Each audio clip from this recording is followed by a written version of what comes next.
Hi friends, ഇന്ന് ഞാൻ ഉണ്ടാക്കാൻ പോകുന്നത് നല്ല ടേസ്റ്റി ആയിട്ടുള്ള ഒരു 4 മണി പലഹാരമാണ്, ഒരു നാടൻ പലഹാരം. അപ്പോൾ നമുക്കിപ്പോൾ ചായക്കടയിലൊക്കെ പോയി കഴിഞ്ഞിട്ടുണ്ടെങ്കിൽ അവിടെ ഈ ചുല്ലിക്കൂട്ടിലിട്ടേക്കുന്ന കുറേ പലഹാരങ്ങളുണ്ട്. അതിലത്തെ ഒന്നായിട്ടുള്ള സുഗിയനാണ് ഇന്ന് ഉണ്ടാക്കാൻ പോകുന്നത്. അപ്പോൾ അതെങ്ങനെയാണ് നല്ല ടേസ്റ്റി ആയിട്ട് വീട്ടിലുണ്ടാക്കിയെടുക്കുന്നതെന്ന് നോക്കിയാലോ. അതിനായിട്ട് ആദ്യം തന്നെ വേണ്ടത് ചെറുപയറാണ്. അപ്പോൾ ഞാനിപ്പോൾ ഇവിടെ നമുക്ക് റേഷൻ കടയിൽ കിട്ടലിൽ കിട്ടുന്ന ചെറുപയർ വെച്ചിട്ടാണ് സുഗിയൻ ഉണ്ടാക്കിയെടുക്കുന്നത്. അപ്പോൾ ഇതെങ്ങനെയാണെന്ന് കാണാം.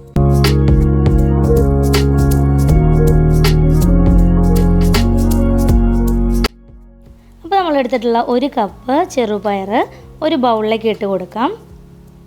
എന്നിട്ടിത് നല്ലതുപോലെ ഒരു 2-3 പ്രാവശ്യം നമുക്ക് വെള്ളം ഒഴിച്ചൊന്ന് കഴുകിയെടുക്കണം കേട്ടോ. അപ്പോൾ ഞാനിത് നല്ലതുപോലെ വെള്ളത്തിലിട്ടിട്ടൊന്ന് കഴുകിയെടുക്കുന്നുണ്ട്. എന്നിട്ട് ആ വെള്ളം ഒന്ന് കളഞ്ഞ് ഒരു 2-3 പ്രാവശ്യമായിട്ട് ഞാൻ ഇതൊന്ന് കഴുകിയെടുക്കട്ടെ. അങ്ങനെ 3 പ്രാവശ്യം കഴുകിയെടുത്തിട്ടുള്ള ചെറുപയറാണിത്. വെള്ളമൊക്കെ കളഞ്ഞെടുത്തിട്ടുണ്ട്. ഇനി ഇത് നമുക്ക് ഒരു കുക്കറിലോട്ട് ഇട്ട് കൊടുക്കാം. അതിനുശേഷം ഇതിലേക്ക് 2 കപ്പ് വെള്ളമാണ് ഒഴിച്ചു കൊടുക്കുന്നത്. നമ്മൾ 1 കപ്പ് ചെറുപയറാണ് എടുത്തിട്ടുണ്ടായിരുന്നത്. അതിലേക്ക് 2 കപ്പ് വെള്ളം ഒഴിച്ചു കൊടുത്തു. പിന്നെ ഈ ചെറുപയറിലേക്ക് ആവശ്യത്തിന് ഉപ്പും കുറച്ച് മഞ്ഞൾപ്പൊടിയും കൂടി ചേർത്ത് നമുക്കൊരു 4-5 വിസിൽ വരുന്നത് വരെ 4 വിസിൽ വരുന്നത് വരെ നമുക്ക് കുക്ക് ചെയ്ത് നോക്കാം.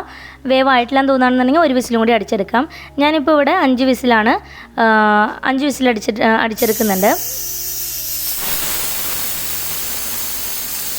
നമ്മളിത് കുതിർത്ത് വെച്ചിട്ടുള്ള ചെറുപയറാണെന്നുണ്ടെങ്കിൽ 1-2 വിസിലടിക്കുമ്പോഴേക്കും നമ്മുടെ ചെറുപയറൊക്കെ നന്നായിട്ട് കുക്കായി കിട്ടും കേട്ടോ. ഇപ്പോൾ ഇവിടെ ഞാൻ 5 വിസിലടിച്ചെടുത്തു. ഇനി അത് പ്രഷർ പോകുന്നവരെ അവിടെ വെയിറ്റ് ചെയ്യാം. ആ നേരം കൊണ്ട് നമുക്കൊരു ചീഞ്ചട്ടിയിലോട്ട് ഒരു മുറി നാളികേരം ഇട്ടിട്ട് ചിരകിയത് ഇട്ട് കൊടുത്തിട്ട് ഒന്ന് വറുത്തെടുക്കാം. ഒത്തിരി ഇങ്ങനെ കളർ ചേഞ്ച് ആവുന്നത് വരെ വറുത്തെടുക്കേണ്ട ആവശ്യമില്ല. ചെറുതായിട്ട് അതിൻ്റെ ആ ഒരു വെള്ളം നനവൊന്ന് മാറുന്ന വരെ ചെറുതായി ഒന്ന് ചൂടാക്കി എടുത്താൽ മതി കേട്ടോ. ഒത്തിരി ഡ്രൈ ആക്കേണ്ട ആവശ്യമില്ല. ആ വെള്ളം നനവൊന്ന് പോയി കിട്ടിയിട്ടുണ്ട്. ഇനി നമുക്ക് ഇത് മറ്റൊരു പാത്രത്തിലോട്ട് ഇട്ട് വയ്ക്കാം. കണ്ടോ, ഒത്തിരി ഡ്രൈ കളർ ചേഞ്ച് ആയിട്ടൊന്നുമില്ല, എന്നാൽ അത് ഡ്രൈ ആയി വന്നിട്ടുണ്ട്. അപ്പോൾ ഞാനിതൊരു പാത്രത്തിലേക്ക് ഇട്ട് വയ്ക്കുകയാണ്. 1 കപ്പോളം നാളികേരം ചിരകിയതുണ്ടായിരുന്നു കേട്ടോ ഇത്. ഇനി നമ്മൾ പ്രഷർ പോകാനായിട്ട് വെച്ചിട്ടുണ്ടായിരുന്ന കുക്കറിൻ്റെ പ്രഷറൊക്കെ പോയി ഞാൻ മൂടി ഓപ്പൺ ചെയ്തു. കണ്ടോ, നമ്മുടെ ചെറുപയർ നല്ലതുപോലെ വെള്ളമൊക്കെ വറ്റി നന്നായി കുക്കായി വന്നിട്ടുണ്ട്. നമ്മൾ ഒഴിച്ച വെള്ളം ഫുള്ളായിട്ട് വറ്റി വന്നിട്ടുണ്ട് കേട്ടോ. കണ്ടോ, നല്ലതുപോലെ കുക്കായിട്ടുണ്ട്. ഒത്തിരി ഇങ്ങനെ വെന്ത് ഉടഞ്ഞിട്ടൊന്നുമില്ല. കറക്റ്റ് പാകത്തിന് തന്നെയാണ് നമ്മുടെ ചെറുപയർ കിട്ടിയിട്ടുള്ളത്. കണ്ടില്ലേ, അത്യാവശ്യം നന്നായി വെന്തിട്ടുമുണ്ട്, എന്നാൽ ഒത്തിരി ഉടഞ്ഞു പോയിട്ടുമില്ല. ഇനി ഇതൊരു പാത്രത്തിലാക്കിയിട്ട് വെക്കാം. അതിനുശേഷം നമുക്ക് ഒരു ചീഞ്ചട്ടിയിലേക്ക് 3/4 കപ്പ് ശർക്കര ഗ്രേറ്റ് ചെയ്തതാണ് ഞാൻ എടുത്തിട്ടുള്ളത്. ഇപ്പോൾ നല്ല മധുരം വേണം എന്നുണ്ടെങ്കിൽ 1 കപ്പോളം ശർക്കര ഗ്രേറ്റ് ചെയ്ത് എടുക്കാം. ഞാനിപ്പോൾ ഒരു 3/4 കപ്പ് എടുത്തിട്ടുള്ളൂ. അതിലേക്ക് 1/4 കപ്പ് വെള്ളം ചേർത്തിട്ട് ചൂടാക്കി ആ ശർക്കരയെല്ലാം നന്നായി മെൽറ്റ് ആവുന്നത് വരെ ഒന്ന് ചൂടാക്കി എടുക്കാം. ഇപ്പോൾ നമ്മുടെ ശർക്കര നന്നായിട്ട് കട്ടയെല്ലാം മാറി നന്നായി മെൽറ്റായി വന്നിട്ടുണ്ട് കേട്ടോ. കണ്ടില്ലേ. ഇനി ഇതിലേക്ക് നമ്മൾ ആദ്യം വറുത്ത് വെച്ചിട്ടുള്ള നാളികേരം മുഴുവനായിട്ടും ചേർത്ത് കൊടുക്കാം. പിന്നെ ഇതിലേക്ക് ചേർത്ത് കൊടുക്കുന്നത് 1/2 ടീസ്പൂൺ ഏലക്ക പൊടിച്ചതാണ്. ഏലക്കായും കുറച്ച് പഞ്ചസാരയും ചേർത്തിട്ടൊന്ന് പൊടിച്ചെടുത്തതാണ് കേട്ടോ. പിന്നെ 1/2 ടീസ്പൂൺ നല്ല ജീരകം കൂടി ചേർത്ത് കൊടുത്തിട്ടുണ്ട്. ഇനി എല്ലാം ചേർത്ത് നന്നായി ഒന്ന് മിക്സ് ചെയ്തെടുക്കാം. അതിനുശേഷം നമ്മൾ വേവിച്ച് മാറ്റി വെച്ചിട്ടുള്ള ചെറുപയർ മുഴുവനായിട്ടും ഈ നാളികേരത്തിൻ്റെ മിക്സിലേക്ക് ചേർത്ത് കൊടുത്തിട്ട് നന്നായി ഒന്ന് ഇളക്കി എല്ലാം ചേർത്ത് നന്നായി ഒന്ന് മിക്സ് ചെയ്തെടുക്കണം. അങ്ങനെ എല്ലാം നന്നായി യോജിച്ച് വന്നു കഴിയുമ്പോൾ നമുക്ക് തീ ഓഫ് ചെയ്ത് ഒരു പരന്ന പാത്രത്തിലാക്കിയിട്ട് ഇതൊന്ന് തണുക്കാനായിട്ട് മാറ്റി വയ്ക്കാം.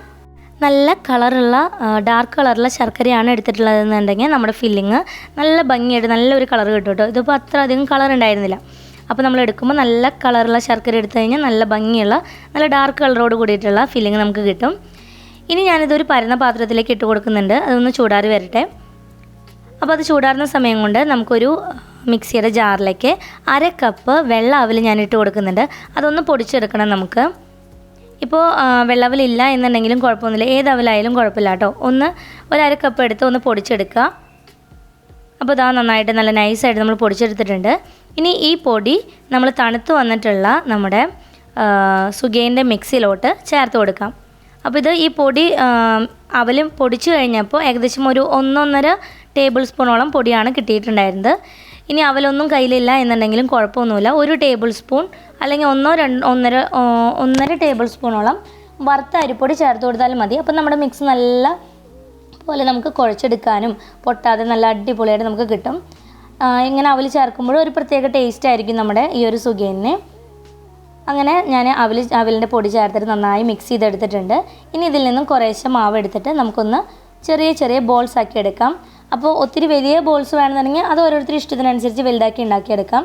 ഞാനിപ്പോൾ ഈ ഒരു പാകത്തിനാണ് ബോൾസ് ആക്കി എടുക്കുന്നത്. കണ്ടില്ലേ, ഇതേപോലെ ഉരുട്ടിയെടുക്കുന്നുണ്ട്. ഇങ്ങനെ നമുക്ക് ബാക്കിയെല്ലാം ഫില്ലിങ്ങും ബോൾസ് ആക്കി എടുക്കാം. അപ്പോൾ ഏകദേശം ഒരു 15ഓളം സുഖിയൻ ഉണ്ടാക്കാനുള്ള ബോൾസ് നമ്മളിവിടെ റെഡിയാക്കി എടുത്തിട്ടുണ്ട്. ഇനി ഇതിന് മുകളിൽ കോട്ടിങ്ങിനുള്ള ബാറ്റർ റെഡിയാക്കി എടുക്കണം. അതിന് വേണ്ടിയിട്ട് ഞാനിവിടെ ഒരു 1/4 കപ്പ് മൈദയാണ് എടുത്തിട്ടുള്ളത്. പിന്നെ അതിലേക്ക് ഒരു നുള്ള് മഞ്ഞൾപ്പൊടിയും അതിലേക്ക് ആവശ്യത്തിന് ഉപ്പും കൂടി ചേർത്ത് നന്നായി ഒന്ന് മിക്സ് ചെയ്തെടുക്കാം. അങ്ങനെ നന്നായി മിക്സ് ചെയ്തെടുത്തതിന് ശേഷം കുറേശ്ശെ സാദാ വെള്ളമാണ് ചേർത്ത് കൊടുക്കുന്നത്. കുറേശ്ശെ വെള്ളം ചേർത്ത് കൊടുത്ത് ബാറ്റർ നമുക്ക് കലക്കിയെടുക്കാം. അപ്പോൾ ബാറ്റർ കലക്കിയെടുക്കുമ്പോൾ ഒത്തിരി ലൂസായിട്ടോ അതുപോലെ ഒത്തിരി തിക്ക് കൂടിയിട്ടും നമ്മൾ ഉണ്ടാക്കിയെടുക്കരുത്. ഈ ഒരു പാകത്തിന് വേണം, ഈ ഒരു കൺസിസ്റ്റൻസിയിൽ വേണം നമ്മൾ ബാറ്റർ റെഡിയാക്കി എടുക്കാനായിട്ട്. കണ്ടില്ലേ, ഇതൊരൊത്തിരി ലൂസും അല്ല എന്നാൽ ഒത്തിരി തിക്കും അല്ല. ഒത്തിരി തിക്ക് കൂടിക്കഴിഞ്ഞിട്ടുണ്ടെങ്കിൽ നമ്മുടെ സുഖിയൻ്റെ പുറമെ ഭയങ്കര കട്ടിയുള്ള കോട്ടിങ്ങാണ് വരിക. തിന്നായി കഴിഞ്ഞാൽ സുഖിയൻ്റെ മീതെ ആ ഒരു ഫില്ലിങ്ങിൻ്റെ മീതെ അത് കവറായിട്ട് കിട്ടില്ല. അങ്ങനെ നമ്മൾ സുഖിയൻ്റെ ഫില്ലിങ്ങും അതുപോലെ ബാറ്ററും ഇവിടെ റെഡിയാക്കി വെച്ചിട്ടുണ്ട്. ഇനി നമുക്ക് ഒരു പാനിൽ എണ്ണ നന്നായി ചൂടായതിന് ശേഷം തീ ഒന്ന് മീഡിയത്തിലേക്ക് മാറ്റി നമ്മൾ റെഡിയാക്കി വെച്ചിട്ടുള്ള ഓരോ ബോൾസും ബാറ്ററിൽ ഒന്ന് മുക്കി എല്ലാ ഭാഗവും നന്നായിട്ട് ബാറ്റർ കവറാവുന്ന വിധത്തിൽ ഇതുപോലെ റോൾ ചെയ്തതിന് ശേഷം കയ്യിലോട്ട് പതിയെ എടുത്ത് ഒന്നും കൂടി ഒന്ന് കൈ കൊണ്ട് ചുറ്റിച്ച് ചൂടായ എണ്ണയിലോട്ട് ഇട്ട് കൊടുക്കാം. അപ്പോൾ ഇതേപോലെ തന്നെ ബാക്കിയുള്ള ബോൾസ് നമുക്ക് ബാറ്ററിൽ മുക്കിയിട്ട് എണ്ണയിലോട്ട് ഇട്ട് കൊടുക്കാം. അങ്ങനെ ഒരു ഭാഗം നന്നായി കുക്കായി കഴിയുമ്പോൾ നമുക്കത് തിരിച്ച് എല്ലാ ഭാഗവും നമുക്ക് കുക്കാക്കി എടുക്കാം. അപ്പോൾ ഉള്ളിലുള്ള ഫില്ലിങ് നന്നായിട്ട് കുക്ക് ചെയ്തെടുത്തിട്ടുള്ള സംഭവം ആയതുകൊണ്ട് തന്നെ പുറമത്തെ ആ ഒരു ചെറിയ പാളി മാത്രമേ, ഒരു ചെറിയ കവറിങ് മാത്രമേ കുക്കാവാനുള്ളൂ. അപ്പോൾ പെട്ടെന്ന് തന്നെ ഇത് കുക്കായി കിട്ടും. അങ്ങനെ എല്ലാ ഭാഗവും നന്നായി കുക്കായി കഴിഞ്ഞാൽ നമുക്കത് എണ്ണയിൽ നിന്നും കോരിയിട്ട് ഒരു ടിഷ്യൂ പേപ്പറിലോട്ട് വെച്ച് കൊടുക്കാം. സുഖിയന് ഒരു നൈസായിട്ടുള്ള കവറിങ് ആണ് കൂടുതൽ ടേസ്റ്റ് ഉണ്ടായിരിക്കുക. ഒത്തിരി തിക്കായിട്ടുള്ള കവറിങ്ങിനേക്കാളും ചെറിയൊരു വളരെ നൈസായിട്ടുള്ള കവറിങ് ആണെന്നുണ്ടെങ്കിൽ നല്ല ടേസ്റ്റി ആയിരിക്കും. പിന്നെ അത് ഓരോരുത്തരും ഇഷ്ടമാണ്. ചിലർക്ക് ചിലപ്പോൾ കവറിങ് കൂടുതലായിട്ടുള്ളതാണ് ഇഷ്ടം എന്നുണ്ടെങ്കിൽ അങ്ങനെ ഉണ്ടാക്കിയെടുക്കാം, കട്ടി കൂട്ടി എടുത്താൽ മതി.